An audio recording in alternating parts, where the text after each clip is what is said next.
एक समय की बात है, एक पहाड़ी इलाके में एक नन्ही बकरी अकेली चर रही थी। पास ही एक नदी बह रही थी और चारों तरफ हरियाली फैली हुई थी। बकरी बहुत खुश थी क्योंकि मौसम सुहाना था और घास भी ताज़ा थी।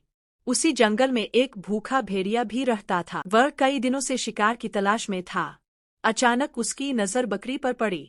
वह मन ही मन सोचने लगा, वाह, यह बकरी तो मेरी आज की दावत बनेगी। भेड़िया धीरे धीरे बकरी की ओर बया और डराने के अंदाज में बोला, भाई, तुम मेरी नदी का पानी गंदा कर रही हो। अब तुम्हें इसकी सजा मिलेगी। बकरी घबरा गई, लेकिन उसने हिम्मत से कहा, आए है, मैं तो नदी के निचले किनारे पर खड़ी हूँ।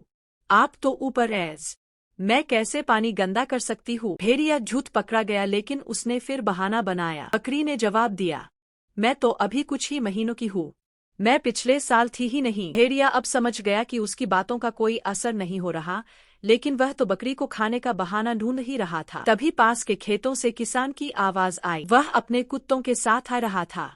भेड़िया डर गया और झट से जंगल की ओर भाग गया। बकरी ने राहत की सांस ली और सोचने लगी, सच्चाई और समझदारी से काम लो तो मुश्किल वक्त भी कट जाता है।